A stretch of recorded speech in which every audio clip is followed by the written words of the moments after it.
Esto es La Última y Nos Vamos, un podcast de todo y de nada con Mateo Zapata.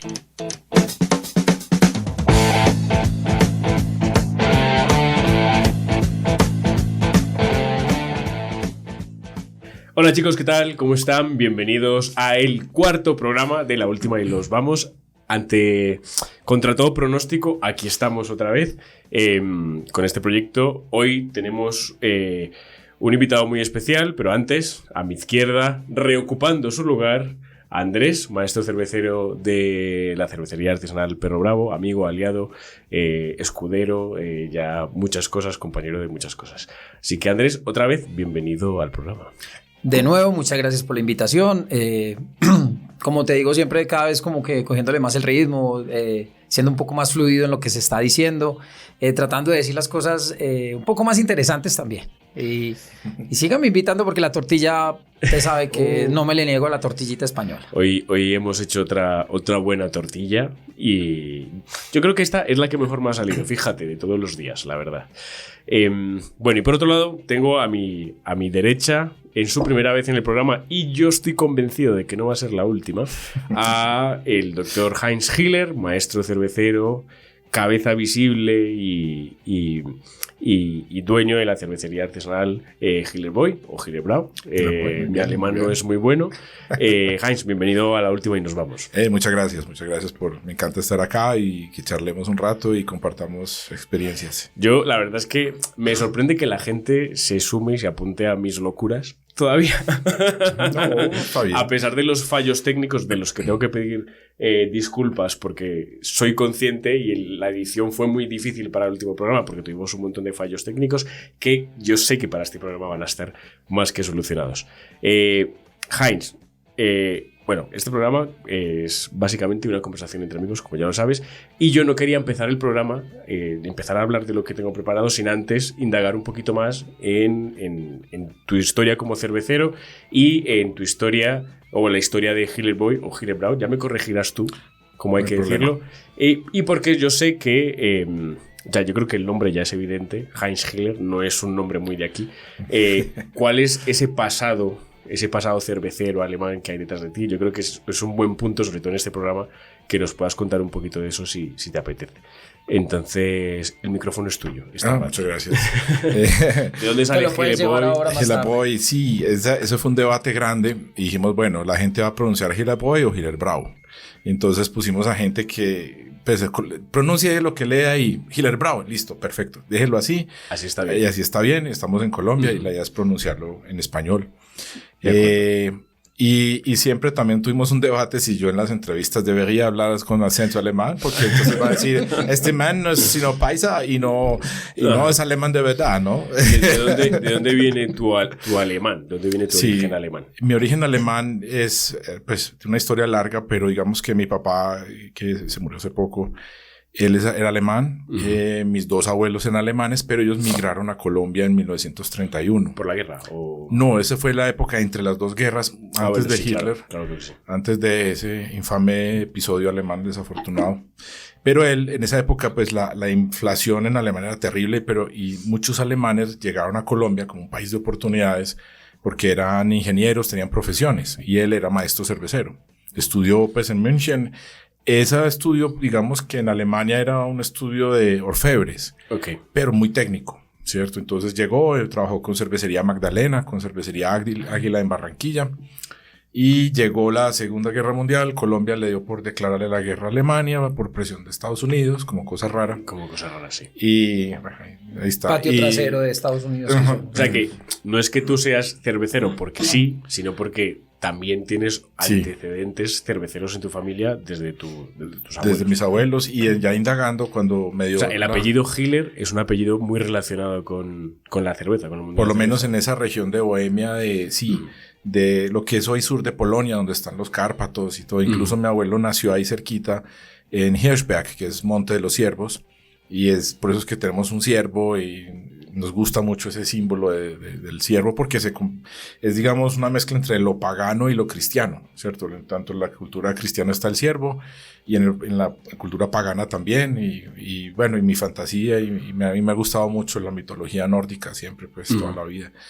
Pero, digamos, ya indagando más, resulta que tenemos una tradición de 500 años. Wow. Y hay un monje benedictino que se llamaba Conrad Hiller. Okay. Se escapó con un dinero de una abadía y tuvo familia y empezó a hacer, Agnes se llamaba, pues esa ya es más la tradición familiar que va contando esas historias, pero sí ha habido cervecerías Hiller en diferentes pueblos en esa zona, en esa región que es el límite de Alemania Oriental con República Checa y con Polonia, ¿cierto? Y ya viejo me dio por la locura y mi papá y yo hacíamos eso te iba a preguntar, ¿cómo nace? Porque claro, una cosa es lo que hicieron tus abuelos, una cosa es tu apellido, tu pasado, y otra cosa es, o el pasado de tu familia, y otra cosa es cómo nace en ti el hecho de... o sea, yo sé que esto da para un episodio entero. No. Entonces, no pero para que la gente lo entienda rápido, cómo nace esa pasión por la cerveza y decir, mira, voy a hacer cerveza.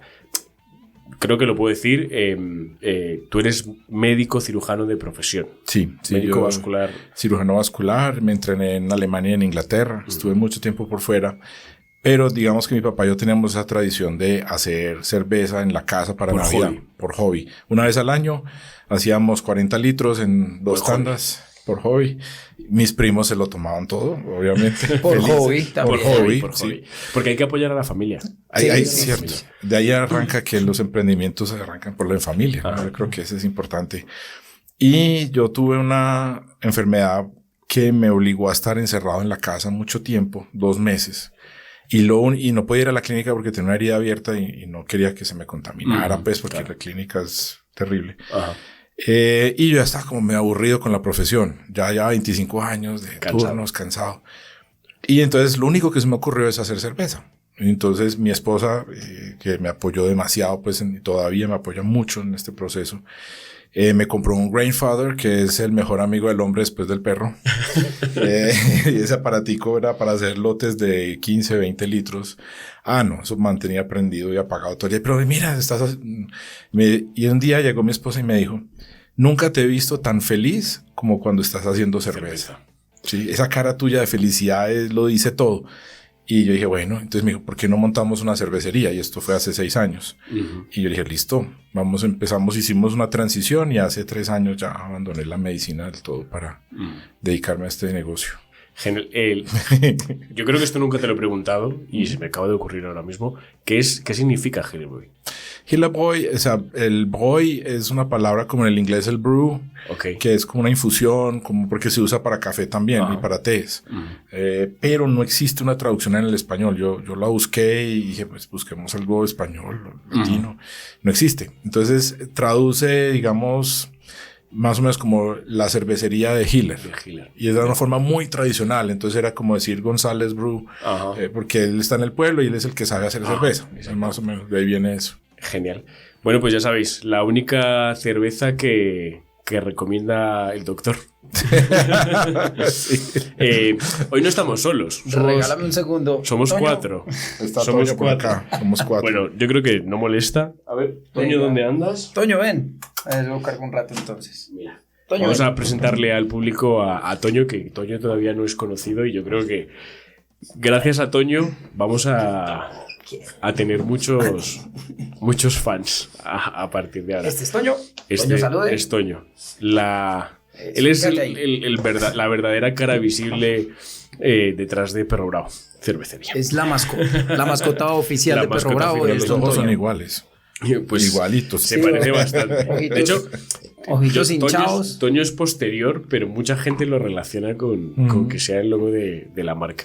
Toño es el perro, yo creo que más tierno, amoroso, tranquilo. Mírale, es que es espectacular. Se podría quedar ahí todo el programa. Consentido. Bueno, chicos, vamos a empezar. Salud. Salud. Otra vez, Prost. Salud. Ahora sí. Bueno, internémonos.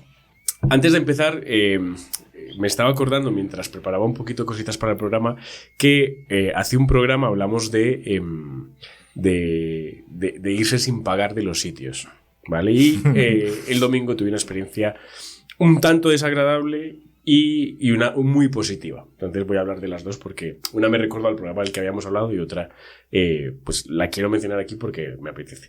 Un programa patrocinado por H. Barril, por eso hay que mencionarlo. Entonces, H. Barril, patrocinador oficial del podcast. Del podcast La Última. La Última. Y nos vamos. Yo, si te escucho una voz tan bonita por este micrófono, estoy La empezando podemos a... modular un poquito más. Qué maravilla. Bueno, el caso es que el otro día, el domingo, ya terminando casi que la jornada, tuvimos un contratiempo con un grupo que vino a jugar que no reconocía todo lo que se había tomado en la cuenta. Entonces, fue bastante desagradable. La verdad que nosotros no nos gusta para nada pasar por esa situación porque nadie quiere que en su negocio, en su proyecto, se den situaciones de este tipo. Pero me acordé mucho porque habíamos hablado de que si alguna vez nos había pasado de irnos de un sitio sin pagar, sin querer o queriendo, y me pasó el otro día, justamente, y me acordé, fue inevitable acordarme. Pero bueno, no pasa nada.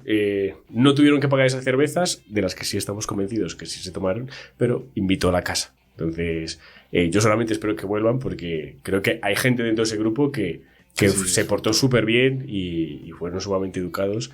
Y yo espero que vuelvan porque son personas geniales. Lástima que estuviesen acompañados por personas que luego no se portaron tan bien, pero desde aquí un abrazo fraternal. Que lo que no la cerveza no lo separe una cuenta. Pero luego, claro, yo venía de ese bajonazo que había tenido después de eso, porque te deja un sabor de boca bastante malo. Y tuvimos una visita a última hora, la última reserva del día, maravillosa. Y es que a última hora vino un chico colombiano con su pareja y el bebé, acompañados de un estadounidense que yo no me había dado cuenta. Mafe estaba allí y de repente veo que me hace señas para que vaya allí. Porque normalmente yo hablo inglés, Mafe no, entonces normalmente soy yo el que habla con gente que no habla español. Entonces me enseñó el logo de la camiseta y vino, es la segunda vez que viene un lanzador profesional de hachas que pertenece a la liga mayor, diríamos la liga internacional de lanzadores de hachas, que evidentemente no es algo muy conocido, no es el fútbol, no es el baloncesto, pero es como si viniese a tu local un jugador de la FIFA, ¿sabes? Un jugador de primera división, que para nosotros es casi pasar un examen porque son personas que saben muchísimo, que pues van a estar más pendientes de algunos detalles y para nosotros fue... Al principio te pones nervioso, luego vas conociendo a la persona y es mejor. Los invitamos a una cerveza, nos tomamos una cerveza con ellos, competimos con él, nos explicó muchas cosas que no sabíamos y al final nos regaló esta camiseta, que es la camiseta oficial. Se la quitó y es la camiseta oficial de la liga esto sería la FIFA del lanzamiento de hachas, que es la WOOD, que es la World Axe Throwing League, que es la liga oficial. Así que desde aquí agradecerlo por si ven el programa. Yo sé que Bob, que es el jugador, no creo que vea el programa, pero seguramente Cristian, que es el chico que lo acompañaba así. Y entonces de aquí un abrazo y gracias por alegrarnos el día de esa manera. Bueno, tengo otro ahora propósito sí. en mi vida. Esa liga. Sí, como buena, interesante. Te iría muy bien. Te iría súper bien. Bueno. Pero yo creo que es que a largo plazo H. Barril tiene que crear una liga. A largo plazo tendremos que hacerlo. Tendremos que hacerlo. Es que básicamente la gente te lo pide. Sobre todo porque cada vez van viniendo. Hay gente que repite mucho. Sí. Y gente que se va haciendo cada vez mejores. Y desde aquí hay que recalcar que Heinz es el ganador del torneo de H. Barril de este año. Están el mejor oficial, y el peor en el torneo. Y el peor. Es que madre mía, juntaba el yin y el yang. Sí. Toda la razón. Bueno, ahora sí vamos al lío que ya nos hemos alargado muchísimo. Entonces, una pregunta. Bueno, esta pregunta te la voy a hacer a ti, o va dirigida un poco más para ti, simplemente por tu profesión como médico. Y es una pregunta que yo creo que mucha gente no lo tiene claro, yo no lo tengo claro en absoluto, que es ¿hasta qué edad se debe amamantar a un bebé? Oh, bueno, ¿con cerveza o con leche? Con leche. Leche materna, sí. Con leche materna, sí. Algo más natural. Lo que dice la Organización Mundial de la Salud da unas normas y dice que mínimo 6 meses. Mínimo. Pero lo ideal es un año. Lo ideal es un año. Y introducir lentamente los alimentos complementarios a partir del 6º mes, que es cuando el intestino del bebé está desarrollado y puede tolerar un poquito de fruta. Por ejemplo, con Lena, lo primero que le dimos a probar fue el limón y le encantó. El limón. Un limón, una gota de limón y feliz. Inesperado. Diría. Inesperado, sí. Fuimos poco convencionales con ella porque, a pesar de que mi esposa es pediatra, ella me dijo, con mi hija se me olvidaron todos los manuales y no seguimos las reglas estrictas que hoy en día me parece que están tergiversando mucho el asunto y es más simple de lo que uno cree. Lo que sí estoy absolutamente en contra son las leches de fórmula, porque eso sí daña el intestino, produce alergias y todo. Entonces, la leche de fórmula es un medio de rescate si la mamá por alguna condición no pudo amamantar, ¿cierto? Pero después, o sea, lo ideal es suplementar normal, leche materna al año y introducir la comida lentamente y vas a tener un bebé muy sano. ¿De casualidad sabéis hasta qué edad os amamantaron? ¿Tú tienes alguna idea? Ni la más remota. No. Dios, por favor, yo creo que hay que hacerle un primer plano a Toño. O sea, es que mirad, por favor. Está ¿Hay algún perro más tranquilo en el planeta? Pero me estoy preocupado. ¿Se escuchan los ronquidos en el micrófono? No te preocupes. No, está todo perfecto. Bueno, por lo menos por aquí, por la monitorización, no vemos. Pero ahí se ha amamantado. Bueno, el caso es que os comento esto porque ha habido una noticia que ha estado dando vueltas últimamente y se ha hecho viral esta última semana. Porque mientras que hay bebés que nunca fueron amamantados, hay adultos que gustan de, aunque no lo creamos y parezca una locura, de ser amamantados, de tomar leche materna. Y este es el caso de una mujer que descubrió este secreto de su futuro marido el mismo día de la boda, antes de casarse. O sea, el mismo día en el que se iba a casar, descubrió que su marido tenía esta predilección por todavía ser amamantado por leche materna. Y es que al entrar al baño se encontró con que el novio estaba siendo amamantado por su madre minutos antes de realizar la ceremonia. Yo pensé que era un sketch de una serie de comedia. Sí, o sea, es de sitcom total. Sí, y hay una en Inglaterra que es así, pero sí, eso no tiene ningún valor nutricional para un adulto, ¿no? Ya, me imagino que es más un tema... ¿Cómo diríamos? Psicológico. No sé. Es un tema psicológico. Como un placer adquirido, a lo mejor. Sí, o sea, psicológico. ¿Qué haríais vosotros en esta situación? ¿Tú qué harías, Andrés, en esta situación si te encuentras con que la chica con la que te vas a casar, te la encuentras que su madre, minutos antes de ir a realizar la ceremonia, está siendo amamantada por su madre? Es una pregunta muy complicada.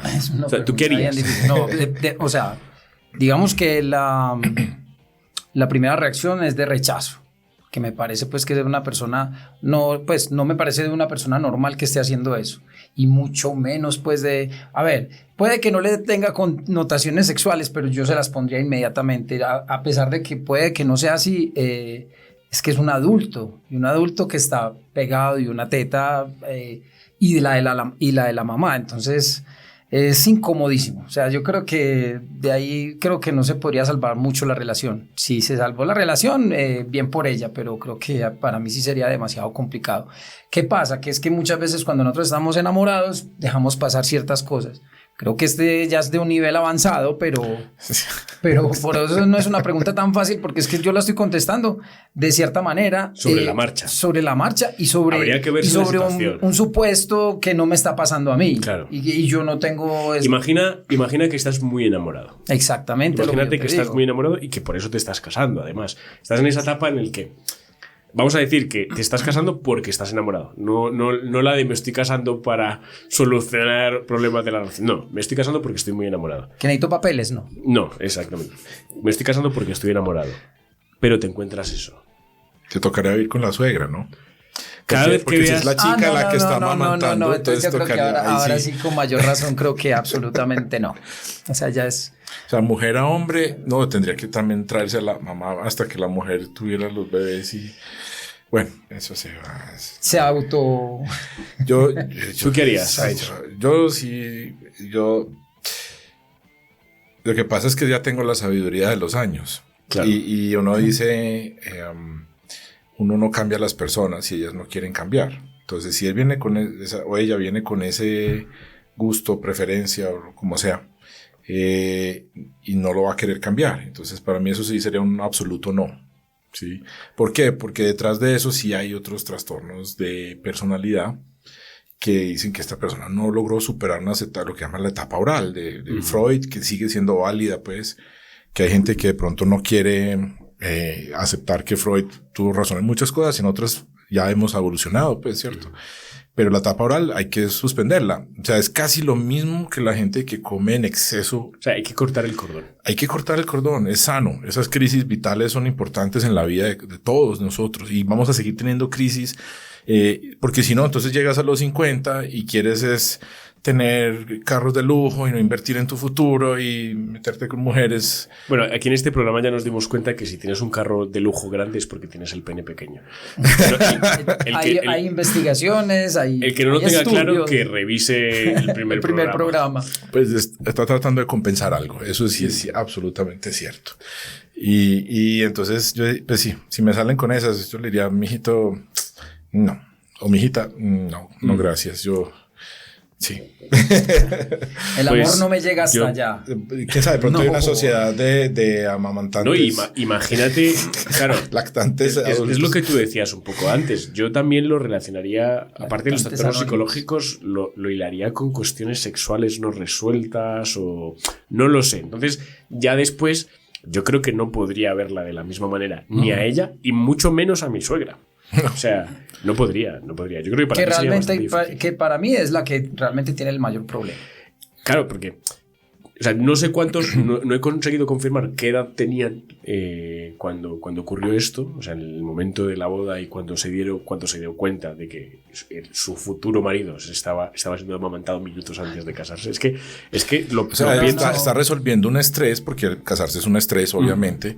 Está resolviendo el estrés con ese acto. Ajá. Entonces uno dice, en otra situación. Eso es como, mejor dicho, me fumo un porro antes de casarme, o me tomo toda la botella de whisky antes de casarme. Que tienen la misma connotación y dicen, no, nada, acéptelo, tómelo con un balde de agua fría y vaya y confronte la decisión que tomó. Yo sinceramente, lo mismo que tú has dicho, yo tendría que verme en la situación y ver que, o sea, dices, o sea, la quiero tanto como para pasar esto por alto. ¿Va a dejar de hacerlo? No lo sé.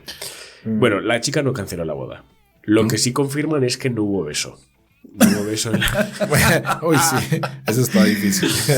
No hubo beso. Aliento a leche materna, amigo mío, no dejemos así.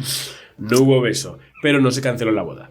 Las mujeres tienen más tolerancia para los defectos de los hombres que viceversa. A veces demasiado. A veces demasiado. Bueno, cambiemos de tercio, pasemos a otra cosa. Uy, sí. Y esta va también, por un lado, seguimos hablando de alimentos. Pero no sé si alguna vez os habéis sentido decepcionados por el servicio que habéis encontrado en algún sitio, la comida, la bebida, un sitio en el que esperas cierta calidad. Cierta calidad. No hablo de algo súper lujoso, exclusivo, no. Cierta calidad, que tú dices, estoy pagando esto, espero al menos un poquito. ¿Habéis tenido alguna situación de encontraros decepcionados? Decir, calidad-precio no se corresponde en absoluto. Sí. Sí, no es, o sea, no es frecuente, pero sí.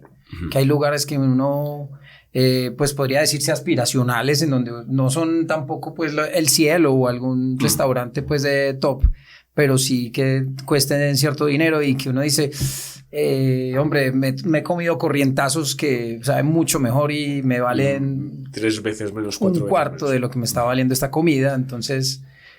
sí, de vez en cuando pasa. ¿Alguna experiencia, Heinz, que te venga a la cabeza? Pues eso ocurre y le va a ocurrir uno muchas veces porque eso es parte de la experiencia de vivir y hacer experiencias nuevas, porque la redundancia que habla uno de...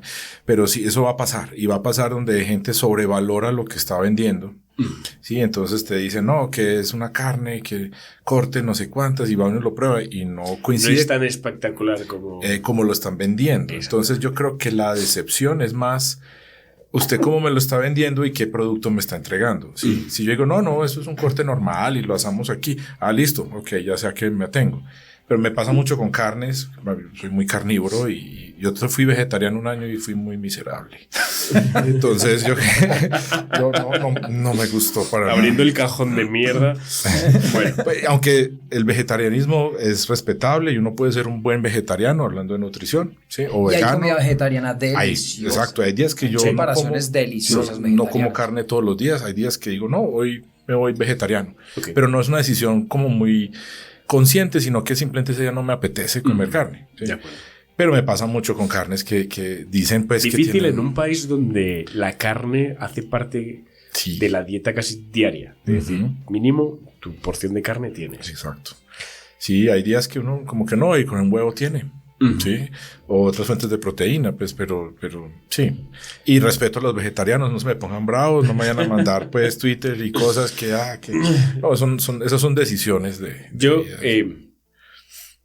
estoy más a favor de, me voy a mojar un poco, de ser vegetariano o vegano por una cuestión humana, social, con el mundo, ¿no? Ambiental, ética, sí, ética en ese sentido, que por una emocional, sincera. A mí, yo lo miro más desde esta perspectiva, porque ambiental es verdad que el impacto de las factorías cárnicas es brutal, es descomunal.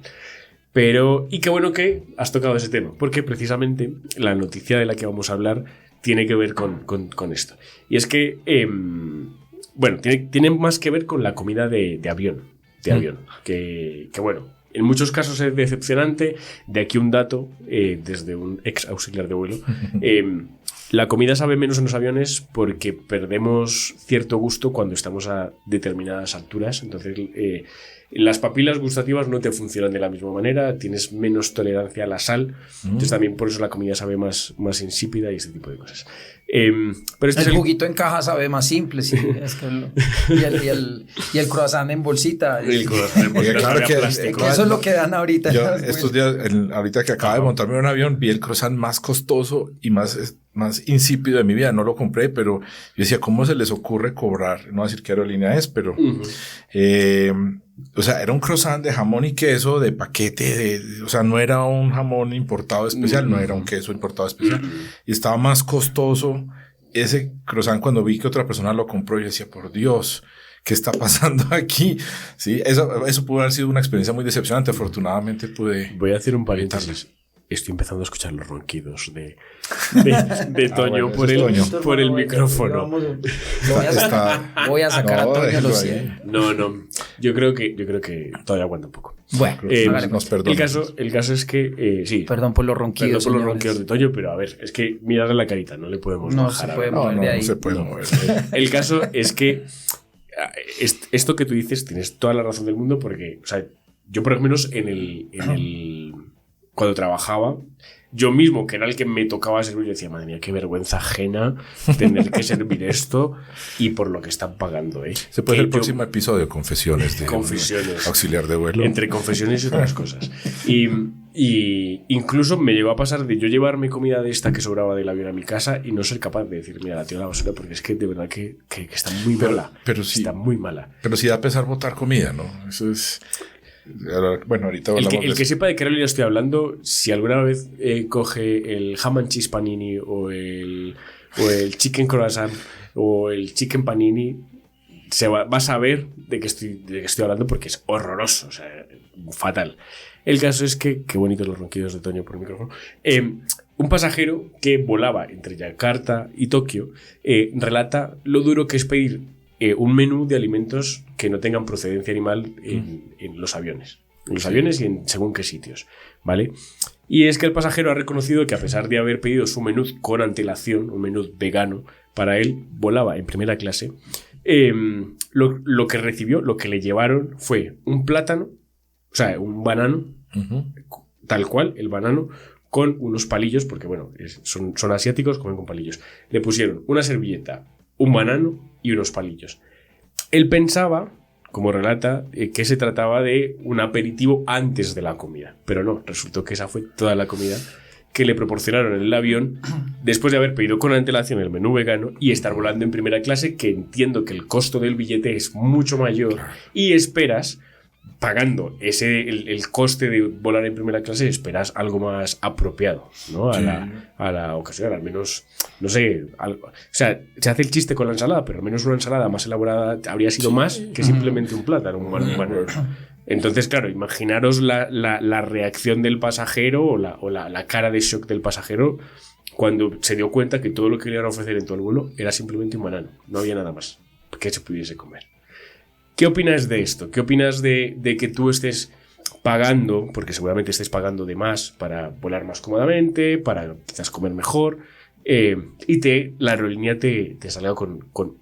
Parece un chiste, la foto es el plátano, unos palillos. Fin de la historia. ¿Cómo reaccionarías tú? ¿Cómo te sentirías? Estaría muy enojado porque parte del precio que cobran por eso es para primera clase es ese, ¿cierto? Es de servir la comida, ¿cierto? Toño, estamos de acuerdo. Vamos a poner a Toño en su cama. Toñito, lo siento, pero es que... Ya lo aburrimos. Ay, no, la conversación está buena. La conversación está buena, pero Toño tiene demasiado sueño. Ha comido antes de entrar aquí. Sí. Y... Pues yo sí estaría muy enojado con la aerolínea porque ellos están ofreciendo una expectativa y no la están cumpliendo. Sí, y yo pondría una queja y bueno, y hay muchas formas de uno resolver ese tema, pues por lo legal y con agencias que sirven para eso. Y también pondría una queja por discriminación, porque si yo estoy pidiendo un menú vegetariano... Y si lo pides es porque está la opción. Porque está la opción. Si no hay opción vegetariana, uno le dice, bueno, listo, déjeme, yo subo mi comida entonces al avión y listo, y se acabó el problema, ¿sí? Pero si te dan la opción de escoger, es porque lo tienen que ofrecer, ¿sí? Entonces eso es casi que fraude y discriminación a los vegetarianos, ¿no? Podría ser. Sí, yo sí me enojaría. ¿Cómo te sentirías en esa situación? ¿Te ha pasado algo similar? Pues no, a ver, primero yo nunca he montado en primera clase, pues. Reservando las distancias. Sí, porque es que realmente en los vuelos a uno, igual las aerolíneas tanto de bajo costo como las normales, porque ya todas, y como los viajes aquí locales, llamémoslo así, pues regionales son más bien cortos, a uno, como le estaba diciendo la charlita de ahora, es un croissant chiquito que viene en una bolsa y la cajita de jugo. O si no quiere jugo, entonces le dan un café con leche. Y ya, eso es lo que te dan. Esos tiquetes no cuestan demasiada plata, entonces uno realmente no se siente como... Pero sí, es que en este caso en específico sí me parece, o sea, además de terrible... parece una broma. Es que completamente una broma. O sea, el servicio al cliente de esa aerolínea es muy bajo. Pues realmente no piensan en el cliente, sino en sobrevender, que es lo que hacen muchas aerolíneas, y de tratar pues como de que dijera yo, es que no sabría decir, seguramente pues como todos comen carne, entonces el que es vegetariano, pues que se joda de malas. Y realmente pues es que un banano. Sí, nada. Sí, banano con palillos. Pues por lo menos era un banano con salsa de naranja y con un poquito de caramelo, pues como una bola ahí de... Sí, no. Si pues, es un postre bien delicioso. Se le puede dar el heladito. Formas creativas de resolver ese problema, ¿no? Solo hay banano, bueno, ¿qué hacemos? O le dice el señor, mire, discúlpenos, se nos quedó su menú, pues ofrezca una disculpa, ponga la cara. Yo digo, si yo cometo un error, ponga la cara. Yo creo que eso es demasiado importante y a la gente no le están enseñando eso. Si no, escóndase, no diga nada. No, ya todos nos podemos equivocar. Eso es parte de crecer y de las crisis vitales, como hablábamos ahorita. He escuchado últimamente muchas quejas, muchas quejas de las aerolíneas de un tiempo para acá, de prácticamente de todas las aerolíneas, que el servicio al cliente se perdió totalmente. Pero porque ahora la aerolínea no se centra tanto en la experiencia del cliente como en facturar todo lo que se pueda. Entonces hemos entrado en una época del bajo coste en el que las grandes aerolíneas que podían ofrecer esos servicios ya no pueden competir. Entonces todo el mundo ha bajado la calidad de lo que ofrece y se nota muchísimo. Pero es que si vos notas la diferencia entre un vuelo de bajo costo y un primera clase, estamos hablando de unos 10, 15 veces el costo. Sí, o sea, sí. es absurdamente mucho hecho, más alto. La aerolínea en la que yo trabajaba se propuso desde la dirección de la aerolínea poder llevar pasajeros de pie, como en un bus. O sea, no iban completamente de pie, iban en una posición semi-erguida, Sí, ¿no? En el que estás como medio asentado un poco, pero estás de pie para reducir el espacio entre asientos y poder meter más gente. O sea, ese es el punto. Que dijeron las autoridades internacionales, eso no es posible. Por seguridad. Por seguridad no se puede. No se puede hacer. Pero si O hubiese amarradito podido... hacia lo Aníbal Lecter con el coso aquí. Si se hubiese podido, créeme Un montón de que habría colchoneticas más así de una diagonales. persona que compraría el billete para viajar de pie y se normalizaría hasta tal punto en el que se empezarían a masificar aviones y todo sería mucho más paupérrimo de lo que ya lo es. Para terminar con esto, dice el involucrado en esto del plátano que pudo confirmar que al menos al resto de los pasajeros la comida que habían pedido también era bastante mala. Que hablaba de que no comían nada mejor, solo unos espaguetis apenas condimentados, aunque nada tan inusual como lo del plátano, pero que seguía siendo una comida que se veía bastante regular. Entonces a lo mejor también es una cuestión de la aerolínea que no sé qué aerolínea es. Bueno, sí sé qué aerolínea es, pero no la voy a decir aquí. Pero bueno, el que pueda buscar la noticia va a ver que seguramente las políticas de la aerolínea sean de bajo coste, entonces ahorran hasta este punto. Lo que pasa es que el plátano parece humillante y un chiste de mal gusto. Chiste, sí. Bueno, chicos, hemos llegado al hemisferio de este programa. Y el hemisferio de este programa, ¿qué es lo que corresponde a Andrés? La cerveza del día. La cerveza del día. Así que vamos por la cerveza del día.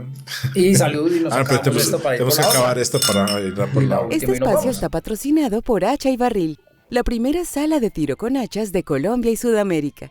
No dejes que te lo cuenten y vive tú mismo la experiencia más salvaje. Bueno, entonces hoy tenemos una cerveza diferente, especial, única, diría yo. Además vamos a aprovechar que tenemos aquí a Heinz Hiller, como no, para presentar otra de las casas cerveceras con las que trabajamos desde H. Barril, desde el comienzo. Apostaron también por nosotros desde el primer momento y no solamente es la cerveza, también es la amistad que se ha fraguado y los eventos en los que hemos participado juntos. Así que para mí es un orgullo y un placer presentar una cerveza de Heinz en el programa. Y vamos a hablar de una cerveza muy especial, porque es una cerveza que de momento diría yo que es única dentro del mundo de las cervezas artesanales. Y es esta que tenemos aquí, así que una para ti. Bueno, muchas gracias. Una para ti. Y una para mí. Es que no, yo no me tomo eso. Y una para cámara. Una para la cámara. Esa es la de Toño, lo que pasa es que... Bueno, entonces... toma, esta por aquí. Andrés. Gracias, doctor. Cuéntanos, Heinz, esta cerveza, ¿por qué es tan especial y por qué has apostado tanto por este tipo de cerveza? Esta cerveza obedece más a un reto personal que me pusieron en uno de los... Un reto personal que me pusieron en uno de los sitios que vendemos. Y porque obviamente mucha gente llega y dice, es que estoy conduciendo, estoy en moto, no puedo beber alcohol. Entonces dije, ok, saquemos una cerveza. No sin alcohol, pero con un grado tan bajo de alcohol que si te tomas una no te va a marcar en un... Desde alcoholemia. Sí, desde alcoholemia, pues, en un retén, ¿cierto? Y de hecho hay una transición del consumo a nivel de Europa. La mayoría de las cervecerías artesanales, claro que una cervecería artesanal en Alemania produce casi 1 millón de litros al año, entonces esas son de las pequeñas. Esa es micro. Esa es micro. Esa es la micro cervecería. Pero el portafolio de ellos está girando a cervezas sin alcohol. El 50% del portafolio de ellos está en cervezas sin alcohol en este momento. Y dije, bueno, hicimos el curso con la VLB, pues, que es el Instituto de Cervecería de Berlín. A mí me gustan más las cervezas del norte, entonces me fui para el norte a estudiar cervezas. Okay. Porque me parece que tienen más carácter que las del sur. Para mí las cervezas del sur son más aguaditas. Antes de entrar en materia con esto, ¿en qué se diferencia? Porque yo creo que la gente tiene un muy buen concepto o lo primero que se tiene en la cabeza cuando piensas en cervezas son cervezas alemanas. ¿Qué es lo que diferencia tanto una cerveza alemana de otro tipo de cervezas americanas, belgas, etc. Pues las cervezas alemanas, su gran mayoría, aunque no exclusivamente, son tipo lager, o sea, son cervezas de fermentación más lenta, de más tiempo, más fría. Es otro tipo de levadura, uno de los subtipos de levaduras pues, que hay, que se popularizó por temas de la posguerra, porque era más simple, porque el frío de las montañas y en el norte también, que hace mucho frío, pues permitió que se desarrollara ese tipo de cepas, que es la misma que usan en Dinamarca, en Carlsberg, pues, que es una de las que realmente empezó a reproducir las levaduras históricamente. Y claro que hay ale también. En Alemania la Kölsch es una ale, la Altbier es una ale, sí, pero no son tan populares con esta. ¿Por qué? Porque en Alemania el consumo de cerveza gira alrededor de la comida. Entonces la gente al almuerzo se toma un vaso de cerveza en vez de una gaseosa, en vez de un jugo de fruta.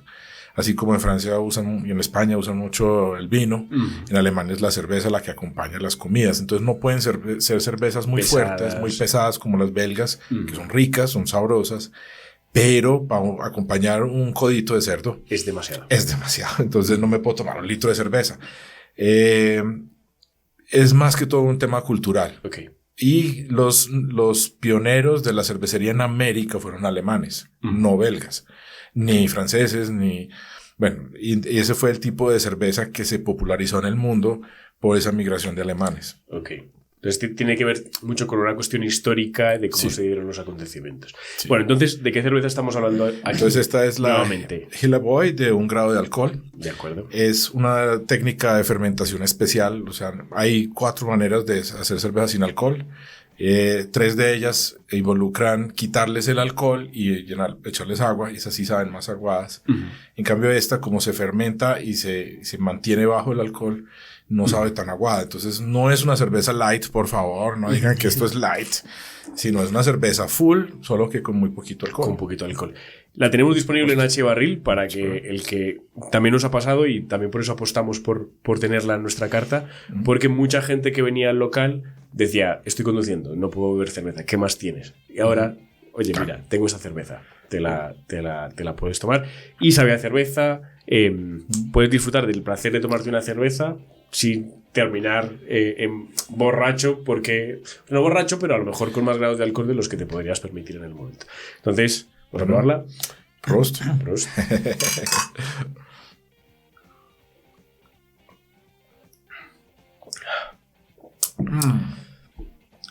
Andrés, maestro cervecero de Perro Bravo, ¿la habías probado ya?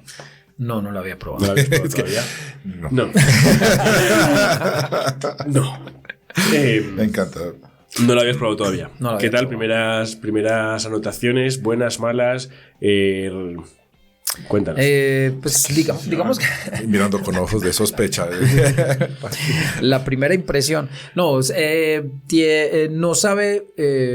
Digamos que muy interesante, que no tiene el sabor de por ejemplo, de un Águila Cero. Pues es una cerveza, lo que vos estás diciendo, que es una cerveza muy aguadas, que no tienen casi sabor. Se le siente bastante la malta. Sí. Tiene mucho sabor malto. El amargor también está ahí, está muy interesante. Cierto que de todas maneras la falta de alcohol cambia el sabor un poco. O sea, no te vas a ver igual, pero aún así el sabor es bastante bueno. Y para pasar el rato, es que yo preferiría 1000 veces tomarme esta cerveza a un jugo, a una soda de liche. Yo creo que la persona con la que tienes que resolver eso no soy. Sí. O soda de liche tiene su lugar. Tiene su nicho, yo sé.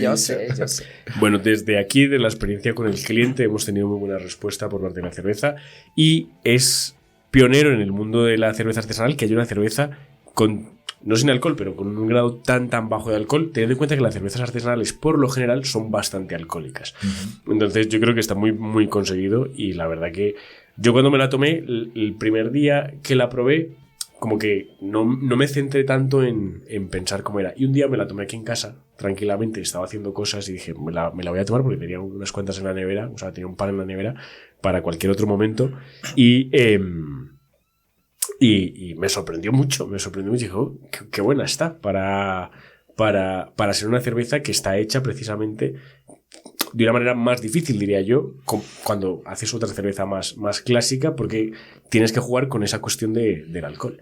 Entonces, sorprendido, pero agradecido. Muchas gracias. Pues ya puedes llegar a la casa con aliento de cerveza, pero completamente sano. O sea, haga el 4. lúcido. Sí, mire, perfecto. Puedo mantener equilibrio en una pierna sin problema.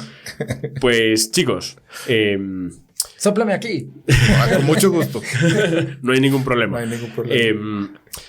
Entonces, esto nos lleva ahora a llevarnos al polo completamente opuesto, al polo opuesto, y Andrés tiene preparado para nosotros el datazo del día. Andrés, ¿de qué vamos a hablar hoy? Bueno, como siempre, primero vamos a hacer, digamos, una pequeña encuesta entre ustedes dos. La cerveza más fuerte o la de más alcohol que ustedes hayan tomado o que conozcan. Cervezas fuertes que me haya tomado. Empieza tú, que tengo que pensar. Pues yo he probado una de 12%, que es la Weidmann que venden acá, que es de Alemania. Uh-huh. Es importada desde allá. En Alemania per se, la más fuerte que le llegué a probar llegó a una Doppelbock de 8,5. Es muy raro encontrar cervezas en los yo Bélgica lo conocí muy chiquitico, entonces nunca pude tomar cerveza por la edad. Uh-huh. Aunque en Alemania puede uno empezar a beber a los 16, ¿no? Eso es una cosa. Si van a estudiar en Alemania, vayan aquí no Alemania. Se puede, pero lo hacemos. Lo hacemos. Sí. Sí, la más fuerte que he probado es una 12 sin ser un barley wine, que ya eso es un vino de cebada, que ese es otro cuento. No sé. Yo, cervezas, digamos, comerciales o más industrializadas, fue una cerveza rusa que me tomé en Madrid una vez, que creo que tenía, no sé si llegaba a los 10 grados. Y en cervezas artesanales sí que he probado cervezas más altas de alcohol. De hecho, tú tienes alguna cerveza que es más alta de alcohol. Algún día también hablaremos aquí de la Quadruple y ese tipo de cervezas. Sí, no me lo has presentado. No me has dado la Quadruple. Madre mía, madre mía. Esto se armó aquí. Ya, se acabó el programa. La quiero probar, Son muy buenas tus cervezas. No, porque tus cervezas son buenas. Yo me tomo varias de las tuyas y son espectaculares. Entonces, yo diría que están por ahí, más o menos entre... Yo diría las cervezas más altas que me pueden... No te podría decir exactamente qué cerveza es la más alta que me he tomado, pero están entre los 10, 12, 13 grados quizás. Bueno, pues resulta... que es más, la pregunta pudo haber sido ¿qué licor han probado ustedes que sea el más alto alcohol? El absenta, que puede tener 60, 50. Yo el más alto, la absenta sin duda. Una absenta de 60, 70. Sí, de 70 creo. Yo probé un Aquavit en noruego. Es una especie de vodka vikingo, por decirlo así. Ese es de 80. Ay, ese ya es duro. Eso es casi alcohol, sí, ¿no? Alcohol medicinal. Sí, eso te mata todos los parásitos que tengas. Laxante, purga. Yo el absenta y el absenta de 80 en España es ilegal. O sea, no es ilegal tenerlo, ni beberlo, ni comprarlo, ni venderlo, ni nada. Bueno, pero entonces resulta que hay una cervecería en Escocia que se llama Brewmeister, que tiene una cerveza que se llama Snake Venom. El solo nombre ya pues que habla de veneno de serpientes. O sea, se imaginó a Dani Trejo entrando en un bar con un machete y con las botas de cowboy, ¿no? Snake Venom. A ver, en parte no me sorprende porque los escoceses son gente dura, ¿eh? Sí, es gente bastante... Ellos saben beber. Pues bueno, así no lo crean, ellos tienen y está confirmado, pues obviamente eso seguramente ya le han hecho muchos test. Es una cerveza que tiene 67.5 grados de alcohol. Lo primero que se me vino a la mente como cervecero es cómo carajos lo hacen, porque es que para nosotros el conocimiento de hacer cervezas es fermentar, no destilar, porque si no entonces es un destilado, no claro. Es una la cerveza es solo con fermentación y lo que logra la fermentación, que es la levadura, tiene hasta cierto punto un límite de supervivencia con el alcohol, porque cuando el alcohol ya es muy alto termina muriendo la levadura. Sí, ya llega un momento en que se muere. Pues entonces, y era una de las dudas que teníamos acá, que yo me puse a investigar un poco, es que resulta que lo que hacen para subir toda esa cantidad de alcohol es que empiezan a hacer un proceso de congelamiento espaciado, en donde lo primero que se va a congelar es el agua, ¿cierto? El alcohol tiene un grado, o sea, un punto de congelación mucho más alto, mucho más bajito, llamémoslo así, en temperatura. Entonces, y le van quitando capas y capas de hielo todo el tiempo. Entonces, claro, no solamente termina siendo un sabor de muy maltoso, muy fuerte, ahumado, sino que de a pocos terminan subiéndole Es una destilación en frío. Se podría decir, sí, es una destilación en frío. Pues no sé si eso existirá, pero sí. Hay una cerveza alemana que se llama Eisbier, que es cerveza congelada, cerveza de hielo.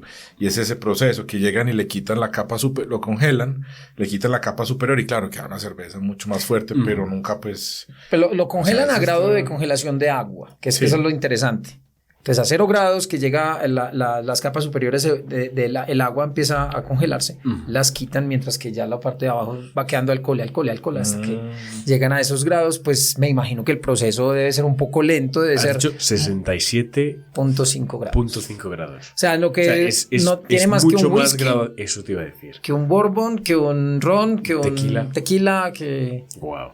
Te tomas altísimo. Una cerveza y el precio. Si te tomas una cerveza de 330 mililitros, una cerveza normal, ya vas. Pero sí. Claro que tiene sus advertencias de la misma etiqueta. Te dicen que no se. O sea, que ni se le ocurra bebérsela como una cerveza normal. Claro. O sea, no empiece usted a tomársela con tragos largos, porque imagínese, si a uno un trago de un whisky de 42 grados le entra a veces un poquito fuerte, pues como será algo con ese tipo de grados de alcohol.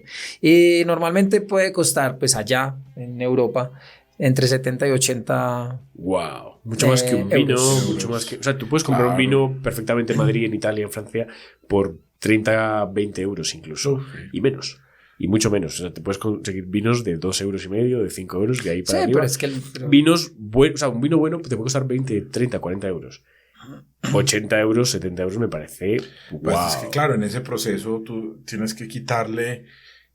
O sea, una cerveza normal tiene 96% agua. Entonces, claro, de una botella normal.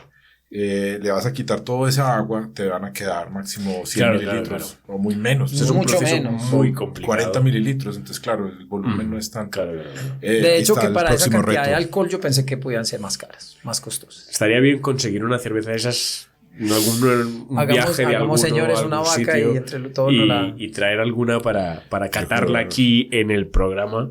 Y bueno, y menos y que estés tú y que esté el médico, un programa especial. El médico por si acaso. Hacemos un programa especial con los cerveceros de la casa.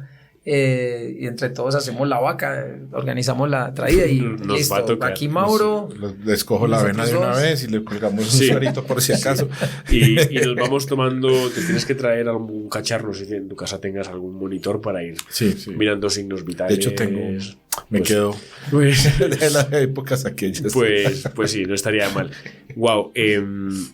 ¿Alguna cosa más en particular de esta cerveza? Yo diría, este es el reto, a ver quién es capaz de hacerlo. Sí, sería un reto... Un congelador bueno, pero... Un reto costoso, pero muy interesante. No, yo ya pues digamos que ya es el sabor en boca. Es muy fuerte de alcohol, entonces te van a dar... ¿Sabes? No lo sé, ¿Qué tipo de cerveza? ¿Es una cerveza negra? ¿Es una cerveza...? Sí, de hecho pues ahí mencionan que utilizan malta de turba ahumada, que es la turba. Para los que somos muggles en el mundo de la que es una malta. No, de hecho yo tampoco sabía que era lo que era la turba. Okay. A ver, la malta normalmente es una cebada que se germina, que se hace un proceso de germinado y luego se seca con alta temperatura. Entonces a veces manejan diferentes temperaturas para los diferentes tostiones de la malta o tiempos también de tostión, pues de temperaturas altas para que maltas más oscuras, pero en este caso utilizan una vaina que se llama la turba, que la turba es como coger tierra de capote, llamémoslo aquí de una manera un poco burda, más de pueblo, o sea es tierra, es literalmente una tierra que ellos la ponen a secar al sol y que utilizan muchas veces como carbón, que la ha utilizado muchas veces como carbón para los inviernos. Es el peat. Entonces esa turba... whiskies que vienen con eso. Es peat. Esa turba ahuma mucho la malta. De hecho, es muy utilizada para la malta de ciertos whiskies también. Okay. Entonces, eso es lo que yo también estuve leyendo, que utilizan esa malta de turba. Pero esta cerveza no deja de ser casi que un híbrido entre una cerveza y un destilado. Está ahí como en medio limbo, más cerveza que destilado, pero wow. Claro que a diferencia del destilado va a conservar el sabor de mucho más sabor de la cebada, ¿sí? Porque en el destilado tú vas a perder algunos de esos aromas, ¿cierto?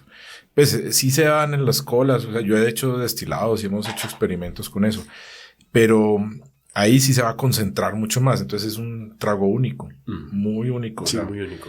Y está muy chévere. Así que vamos a tener que empezar Vamos a importar. hacerlo. Ya, promesa. Sí, lo conseguiremos en algún momento. Lo vamos a hacer, no, y lo vamos a hacer. Ya, Vamos a ya hacer. tengo un reto. A ver, esto solamente nuevo es reto. Un nuevo reto de para este jurado. año. Bueno, chicos, pues vamos a continuar. Y vamos a cambiar completamente de tercio a otra cosa que diría que es casi una noticia que parece de ciencia ficción. De ciencia ficción no, de una comedia de los 90. Casi que esto sería una sitcom como hablábamos antes. No sé si el programa anterior o el anterior a este hablábamos de las familias numerosas. No sé si tu familia, Heinz, sea una familia numerosa, grande o es una familia pequeña.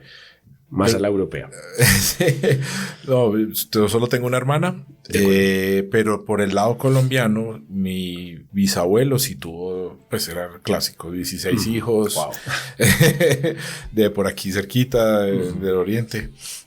Sí, o sea, tengo los dos lados. Los o sea, dos lados. Mi abuela, por ejemplo, alemana, solo 3 hijos. Mi abuelo alemán sí tuvo 2 hermanos, 12. 12. Sí, eran 12, sí, señor.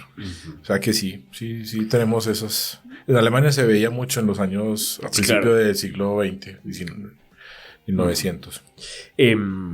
Bueno, te pregunto esto porque nosotros ya hablamos de las familias numerosas en su momento y ha salido una noticia hace poco, esta semana está dando muchas vueltas, porque, bueno, os voy a contar la noticia tal cual. Dominica Clark y Vince Clark son una familia muy numerosa, pues tienen 7 hijos. En busca de tener un hijo más, el 8º hijo, la mujer se quedó embarazada. Pero la sorpresa fue el día que dio a luz. O, no sé exactamente si el día que dio a luz o ya lo supo un poco antes, me imagino que tiene que haber sabido un poco antes. Porque no fue un 8º hijo lo que tuvo. Se quedó muy asombrada porque dio a luz a quintillizos. Ya tenía 7 hijos y tuvo 5 más. Quintillizos. No 1 ni 2. Menuda sorpresa. Quintillizos. 5 hijos más, además de los 7 que ya tenía, que no son pocas bocas que alimentar, son muchos pañales que cambiar y no son precisamente económicos. Los bebés no son baratos. No. Los bebés no son baratos en absoluto. Entonces, bueno, se ha dado un parto de quintillizos, no es algo muy común. ¿Qué opináis? A ver, ya tenían 7, buscar el 8º no veo la necesidad, la verdad. Pero, ¿qué opináis? ¿Qué opináis? ¿Os veis en una situación en la que estás esperando un hijo y tienes 5 de golpe? Heinz, ¿tú qué opinas? Pues eso se da hoy en día mucho por la fertilización in vitro, ¿cierto? Por la fertilización asistida, porque pues hay muchas etapas, ¿no?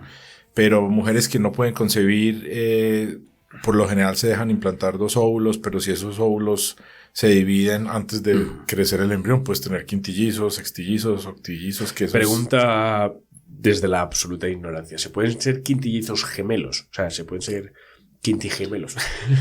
Sí, no, o sea, se da de todo. Sí, pueden ser mellizos, pueden ser gemelos, una combinación de ambas, ¿cierto? Okay. Pues mellizo, la diferencia entre mellizo y gemelo es que si comparten o no. Si comparten el mismo origen, si fue la primera célula que se vio y quedaron 2 separados, o si son 2 células completamente separadas, ¿cierto? Pero sí ese fenómeno se está viendo hoy en día mucho, por eso ya las normas internacionales restringen la cantidad de embriones, que así se llaman cuando fertilizas con el espermatozoide del óvulo, la cantidad de embriones que puedes implantar en una mujer, máximo 2, precisamente para evitar eso. Antes llegaban e implantaban 8, 10, 15. Para intentar aumentar la probabilidad. La probabilidad de quedar en embarazo. La sorpresa a veces. Y a veces pasa, y muy a menudo. Ya no muy a menudo. Pues creo que también, ¿qué espera, Mike? Pues imagínate que tú eres el inocente Vince Clark esperando a su 8º hijo y ¡pum! 5 hijos. Es que es muy difícil decirlo realmente, porque primero yo ya tengo vasectomía desde que tengo 29 años. Yo tomé la decisión de no tener hijos. Para mí sería un completo trauma, casi de manicomio, pues, en donde me enterara. Digamos, pongamos el caso hipotético. Me falló la vasectomía. Ajá. Listo. Tuve relaciones con alguien, ese alguien quedó embarazado y resulta que eran 5. O sea, la mega sorpresa de que era 1 ya de por sí para mí sería muy pesada, pero es que 5. Y aquí vamos a un caso mucho, pero mucho más complicado. Es que son 7. Que de hecho, tal cual como vos decís, a mí ya me parece eso gula, pues me parece una ociosidad absoluta. De hecho, cuando yo vi la noticia no tenía muy claro si era que tenían 2 y tuvieron 5, entonces eran 7. Pero cuando vi que realmente era que ya tenían 7 y buscaban el 8º y tuvieron 5 más, dije, wow. Le están como tratando de comunicarse con el señor de los 102 hijos para que les dé algunos consejos de hablamos de cómo sostener a esa cantidad. En un programa anterior de un señor de origen africano que había tenido 102 hijos. 102 hijos con 12 mujeres diferentes. La fertilidad es lo suyo. Pero wow, la puntería. Pero si estamos hablando de una familia occidental europea que tenga esta cantidad de hijos, es muy inusual. Y si a eso le sumamos el caso de que sean quintillizos, que es algo mucho más inusual todavía, pues claro, la noticia ha dado la vuelta al mundo. La madre, Dominica, ha dicho que ha sido un milagro. Es un milagro y ella está muy orgullosa y está muy contenta. Dice que tiene la ayuda de sus hijos mayores, que están entre los 10 y los 12 años, que no me parece que sean tan grandes, pero bueno, alguna ayuda tendrán. Para mí no es tanto eso como el factor económico que implica tener tantos hijos. Porque de ahí sea vivir a Islandia, que están necesitando gente. Básicamente. O a Canadá. Básicamente, a sitios donde te pagan por tener hijos. Por tener hijos. Para poblarla. Claro que sí. Entonces, el parto tuvo lugar en el Hospital Universitario de Cracovia, al sur de Ponolia. Y una de las cosas que yo quería recalcar aquí es que tener quintillizos es una probabilidad entre 52 millones. Más o menos. Ganarse la lotería de Medellín está entre 384.000. O sea, es más fácil ganarse la lotería de Medellín que tener quintillizos. Pero bueno, de locura. Y es mucho más preferible ganarse la lotería de Medellín que sí, también. Bueno, a ver, cada quien. Yo sí que prefiero. Yo preferiría ganarme la lotería. Porque yo tengo 2 hijas y sé lo que cuesta mi hijo. Sí. Eso es duro. Sí. Es duro. Pero bueno, de ciencia ficción. Una noticia de ciencia ficción absoluta. Y igualmente al que le gusta, le sabe, como se dice por ahí. Bueno, vamos a pasar un poquito a la parte ya final del programa. Última noticia. Esta es más dinámica, informativa. No es una noticia como tal. He decidido sacar de lado una noticia para meter de lado algo que me ha llamado mucho la atención, que he visto por internet. ¿Alguna vez habéis estado en algún crucero? ¿Tú has hecho algún crucero, Heinz, algún momento? No, solamente para cruzar de Inglaterra a Alemania. Un ferry, entonces. Un ferry, sí. Canal de la Mancha. Canal de la Mancha en medio de una tormenta del Mar del Norte, no tropical del Mar del Norte. Entonces era uno... el camarote pegando para arriba y para abajo. Y todo el mundo mareado, pero bueno, fue una experiencia divertida. ¿Tú, Andrés, has estado en algún crucero alguna vez? Estuve en 2. ¿Qué tal tu experiencia? 2. Bueno, estamos hablando de alguien que se ganó la lotería y no la compartió. No, lo que pasa es que en esa época era yo lo llamaba el crucero Sisben, que era cuando existía Pullman Tour. Tenían unos precios bastante bajos. Yo creo que eso no nos vuelve a pasar realmente. ¿A dónde fuiste? El primer crucero, ambos fueron por el Caribe. Por el Caribe. Pero en el primero estuvo en Aruba, Curazao, en La Guaira, en Venezuela, y Panamá, y saliendo de Cartagena. Y el segundo, también saliendo de Cartagena, Jamaica, Islas Caimán, Costa Rica, Panamá y Cartagena. Aquí donde le veis... no estamos hablando con cualquiera. Por favor, madre Dios. La experiencia es fantástica. Realmente me pareció. ¿Qué tal de precio? Ha dicho que muy accesible. Bueno, a ver, ¿qué pasa con nosotros los colombianos? Que todos los cruceros son en dólares. El primero fue extremadamente económico porque el dólar en ese momento estaba en menos de 2.000 pesos. Wow.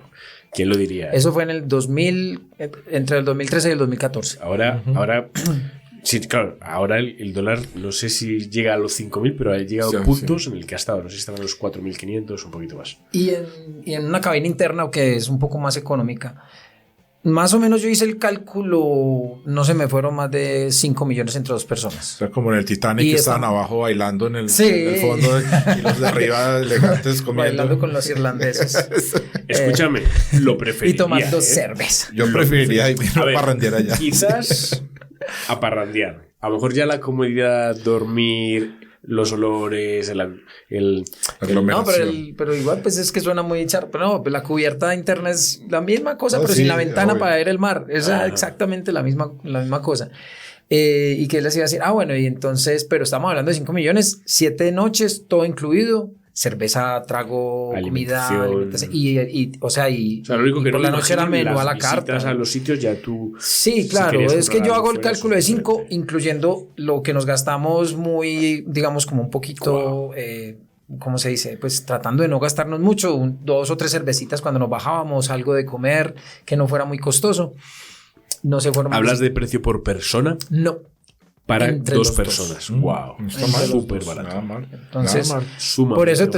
por eso te estoy diciendo que era crucero Wow, Cisbe. sí, tremendo. De hecho, en la naviera, pues, perdón, ¿cómo es? En la página de la agencia de viajes aparecen las estrellas del crucero y era de 3.5.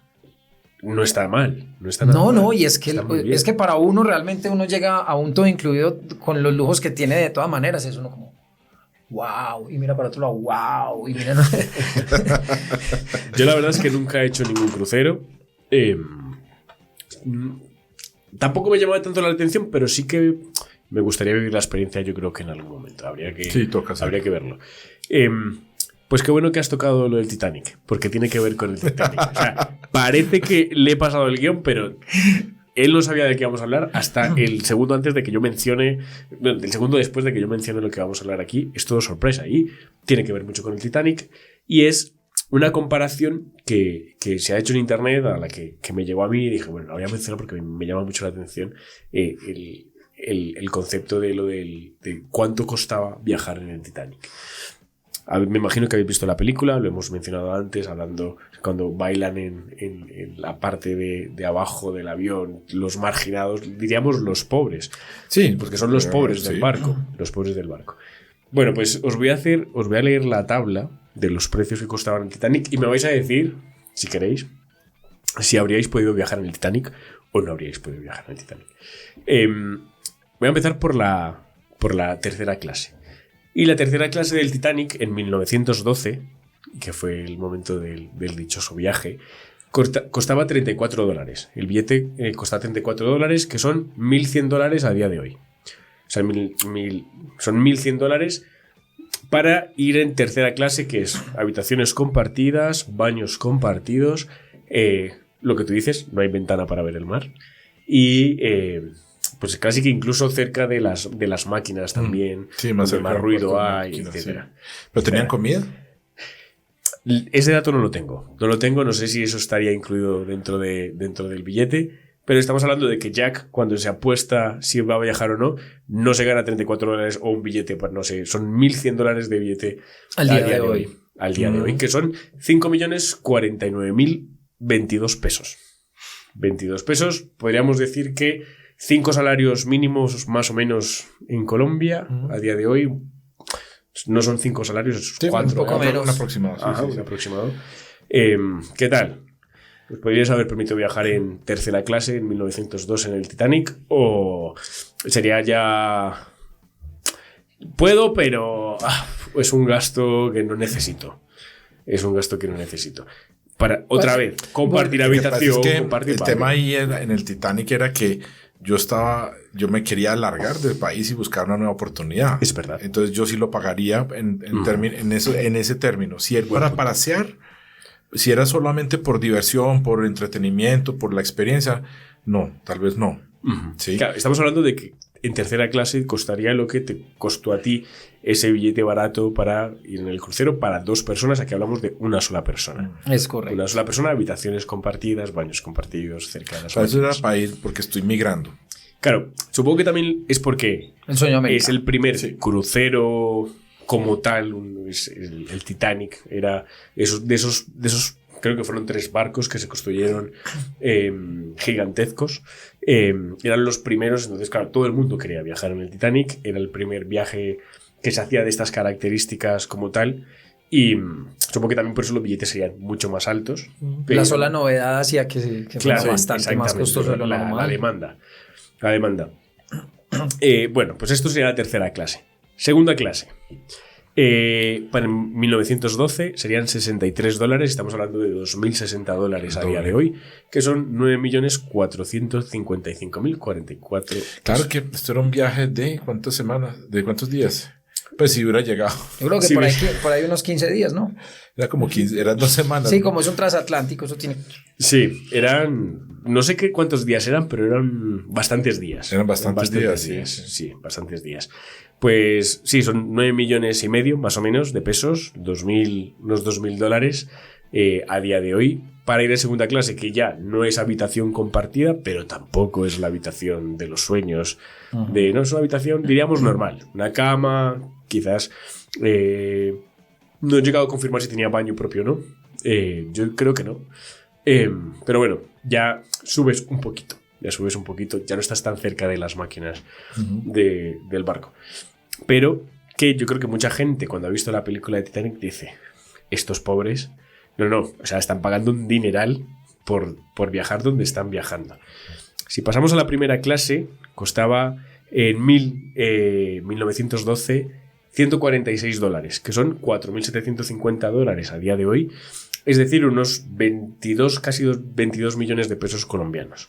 Para ir en primera clase, aquí ya sí hablamos de habitación privada, baño propio. Creo que tenían un mayordomo propio también, ¿no? No lo tengo claro.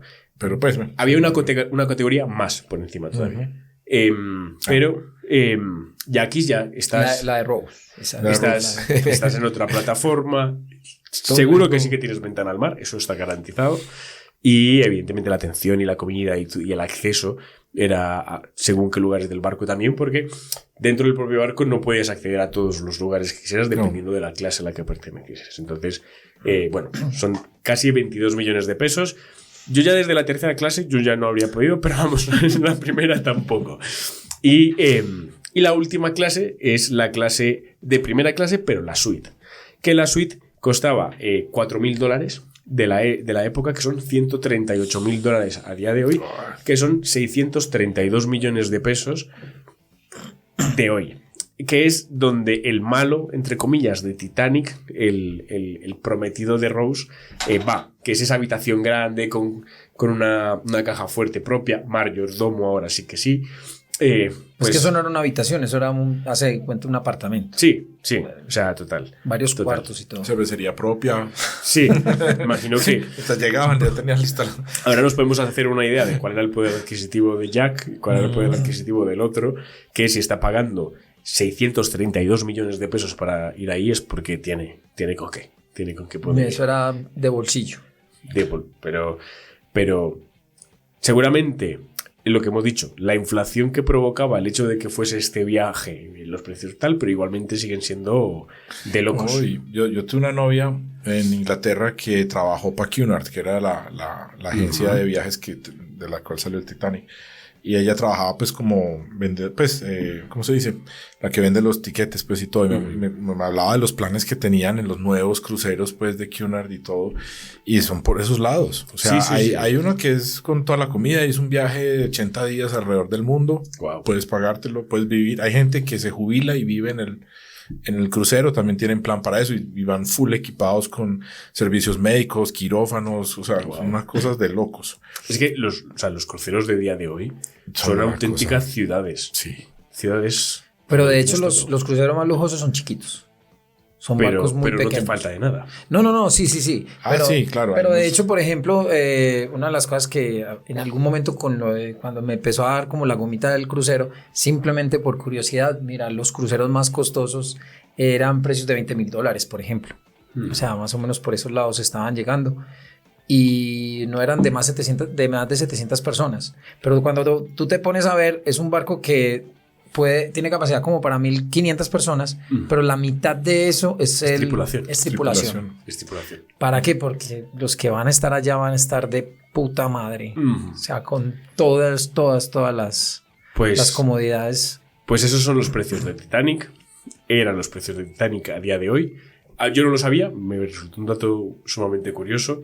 Así que bueno, ya sabéis si habríais podido viajar o no en el Titanic. Yo desde luego a día de hoy habría prescindido del viaje porque habría utilizado el dinero para otras prioridades. Para otras prioridades, desde luego. Aunque yo lo recomendaría mucho, realmente. Viajar en crucero me parece una experiencia. ¿Qué tal el mareo, el mar? No, uno se acostumbra. De hecho, hay un fenómeno muy, muy interesante, es que tú te bajas después de los 5 o 6 días. Después de 4 o 5 cervezas. No, te bajas a tierra. Me pasó las 2 veces. Cuando ya terminó todo el viaje, llegué a Cartagena.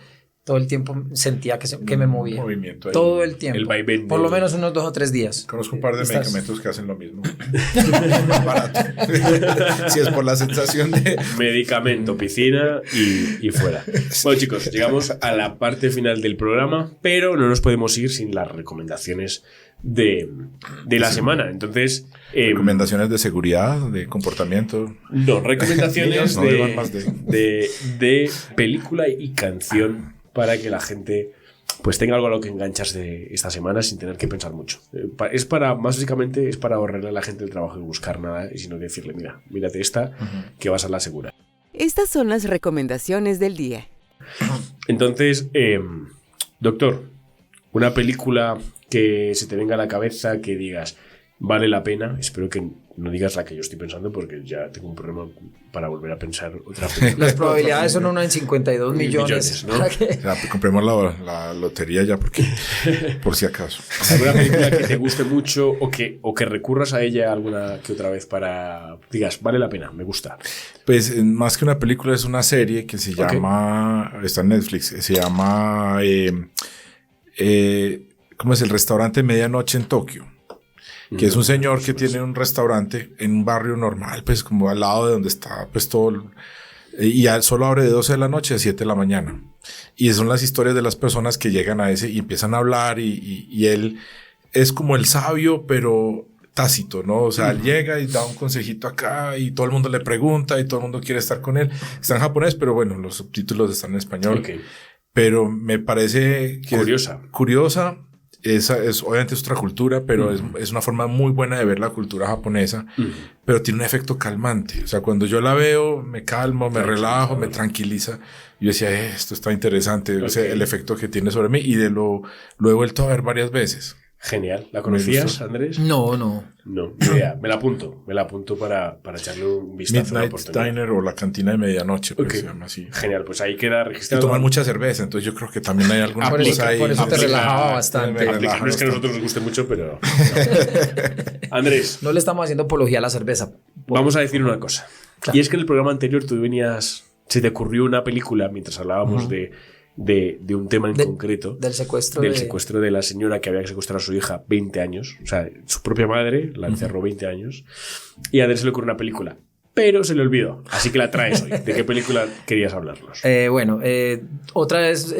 por pura casualidad nos estamos yendo otra vez para el oriente. En este caso, Corea. La película se llama Old Boy. Sí. Es una película sí, la vi, que ya tendrá unos 15 años, no sé, pues realmente el año de producción no me lo sé, pero es una película bastante, o sea, es un thriller muy interesante porque es una persona que la encierran, es una persona del común, un señor clase media, más bien borrachito, hasta pesado, porque de hecho, lo primero que hacen en la película al introducir al personaje es que o sea, cero empatía, como que este señor me cayó mal. Y de un momento a otro lo encierran en una habitación. No spoilers. ¿Cómo? No spoilers. Pero es que esa es la sinopsis de la película realmente. Te estoy contando, es lo que te va a contar un tráiler si te lo ves. Entonces... encerrado durante mucho tiempo en un cuarto, solo con su ser. Coming soon. Entonces, en resumen, lo encerraron 15 años en esa habitación y de un momento a otro lo sueltan. y le dejaron la tarea, porque realmente hasta el tipo que lo encerró le dejó la tarea, averigüe por qué lo encerré 15 años en una habitación. Y el resto de la película se trata de él encontrando las razones por las cuales lo encerraron 15 años. Es delirante. Pasan 50.000 cosas, eso tiene escenas de acción, tiene drama, tiene romance también ahí metido, tiene un montón de cosas. Todo. Es bastante pesada, llamémoslo así, porque pues, esta gente no se va con cositas de Disney, pues. O sea, ellos sí son viscerales un poquito. Solo para adultos. Sí, bastante. R. Clasificación R. Okay. Pero es extremadamente divertida. Yo la tengo pendiente porque me la muy divertida, se llama Old Boy. Old Boy. Me la mencionaste la semana pasada y la tengo pendiente de ver, a ver si saco tiempo. Yo también voy a decir una, porque me he apuntado al carro de decir cosas también que yo al final, exigiéndole a la gente, pues mira, yo también voy a aportar un poco. Y es, yo he empezado por las películas clásicas. La semana pasada hablé del Padrino, que a mí en particular me gusta mucho. Y esta semana quiero hablar de, para mí, Cadena Perpetua, en Latinoamérica, Sueño de Fuga, de Shawshank Redemption. Para mí, un peliculón. Siempre me ha gustado mucho, siempre la he recomendado mucho. Es una película larga, porque es una película larga, pero yo creo que no tiene pérdida. Todo encaja bien, no te aburres, todo termina encajando perfectamente dentro de la película. Es con Morgan Freeman, que hace un papelón también, y el protagonista no recuerdo el nombre. Tim Robbins. Tim Robbins.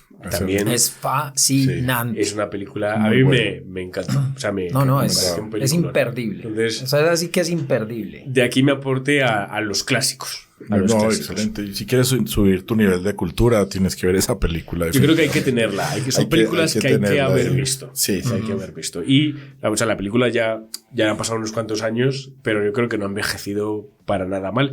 De hecho, la película está basada en una época mucho anterior. Entonces, como que no vas a notar que la película es vieja, porque la película está precisamente ambientada en una época antigua. Y no sé si sabías que es de un libro de Stephen King. No lo sabía. Es de Stephen King, sí, señor. Sí. Tiene toda la razón. La película es basada en un libro de Stephen King. Estaba pensando en porque Green realmente Mile. Creemos que Stephen King solo hace películas, pues que las películas son de terror. Pero no era La Milla Verde, ¿no? También, las dos son de él. Sí. Sí, mira, sí la sabía. Y es el mismo director también. Sí. ¿Ah, sí? Sí. Frank Darabont, creo que se llama. El mismo director. El mismo director de las dos películas, La Milla Verde y Es que somos Géminis, con características de cáncer. Tú sabes, ¿no? Cancelados, quedamos absolutamente cancelados. Bueno, una canción, Andrés, una canción para hoy, para esta semana, para quemarla en los reproductores que utilicemos, de estas que te pones en cualquier momento para lo que sea, subir el ánimo, llorar, lo que sea. En estos días que yo voy mucho a Nebraska y hay una canción que repiten bastante, que yo lo he notado. Y es una canción que aquí, por lo menos no solo en Oriente, sino en Medellín, representa mucho el rock de aquí, de Colombia. La canción se llama El Pobre, que es de Bajo Tierra. Sí. Es una canción Temazo. que todo el mundo se sabe por acá. Aquí la todo el ponen mundo y la sabe. canta. Yo me la he aprendido por eso. La tenemos en H. Barril, y cuando vemos que el ambiente está un poco que necesita un empujón de energía, la ponemos. La ponemos y todo el mundo la canta. Ya es mítica. Es una canción mítica. Aquí que nos representa mucho. Creo que es la más importante, creería yo, de todo el rock en español que hay en Medellín. Genial, muy buena canción. Doctor, ¿alguna canción para llorar, para reír, para subir el ánimo? Para lo que sea. Estaba pensando, sí. Pues hay una que siempre recurro cuando estoy como muy bajito y cuando tenemos muchas dificultades con la cervecería o con el emprendimiento, y es de AC/DC, It's a Long Way If You Wanna Rock and Roll. Temazo también. Y es un temazo, o sea, claro, tiene esa gaita ahí en la mitad que hay que saberla digerir. No, pero es un temazo, y ellos dicen la verdad: si usted quiere llegar a la cima tiene que trabajar duro, y no hay atajos, no hay youtubers, no hay nada de eso. O sea, para ser exitoso tienes que ser constante, ¿cierto? Y darle duro. Muy terco. Sí. Temazo. También la tenemos en la lista de H. Barril, que es pública. El que quiera acceder a la lista de H. Barril, ahí no recuerdo exactamente las horas, pero en 3 días no terminas de escuchar las canciones que hay en la lista de H. Barril. Y esa es otra de las que recurrimos cuando hace falta un punch porque es un temazo, es brutal. Yo os voy a recomendar una canción que no va por ese lado. Es una canción mucho más calmada, y que me la enseñó un cliente que fue esta última semana a jugar. Me dijo, oye, ¿me puedes poner esta canción? Y nosotros decimos, mientras sigan la tónica de lo que hay aquí, no hay ningún problema. Entonces la pusimos, a mí me gustó mucho, de hecho no está en la lista de H. Barril, pero sí que la he dejado en mi lista personal, porque es verdad que es una canción más tranquila, que a mí me recuerda a esos momentos en los que vas conduciendo caminos largos, viajes largos, y es una canción muy de acompañar, se llama Whiskey Tennessee, es una canción de blues, muy, muy recomendada, a mí me ha gustado mucho, me transmite tranquilidad, sosiego, y me recuerda esas tardes conduciendo solo, muchas veces. Whiskey Tennessee, temazo también, me gusta. Temazo, mucho. sí, Me muy gusta bueno, mucho. muy chévere. Pues nada, chicos, llegamos al final del programa. Heinz, ¿cómo te has sentido? Bien, muchas gracias por invitarme. Bien. Me gustó, podemos seguir conversando. Se puede alargar 2 horas. Cuando quieras, esta es tu casa. Yo, por mí, no hay ningún problema, pero nosotros hemos optado porque vamos a cortar un poquito el programa para que no se haga tan largo para la gente. Pero bueno, chicos, yo creo que ha salido bastante bien. ¿Tú cómo te has sentido, Andrés? Súper. Bien. Tuvimos un excelente invitado. Entonces, que dejó sí, que muy hubiera bueno. muy buena conversación. O sea, te voy a contratar. No. Vas a quedar contratado en la última. Una tortilla, sí. Vengo. Una tortilla Me vendo por una española. tortilla española. Un día voy a subir un tutorial de cómo hacer tortilla española. Chicos, muchísimas gracias por venir. Cuarto episodio de La Última en los Manos. Creo que ha salido genial. Y nos vemos en el 5º programa, porque va a haber 5º programa y 6º y 7º y muchos más. Así que nos vemos en el próximo programa. Ya saben, nos pueden escuchar en Spotify, nos pueden escuchar en YouTube y nos pueden seguir en Instagram, en nuestras redes sociales, que ahí iremos subiendo también otras cositas para ir actualizando. Así que nos vemos en el siguiente episodio y muchas gracias. ¡Salud! Gracias por escucharnos. Nos vemos en el próximo episodio. Por ahora recuerden, salud y la cerveza bien fría.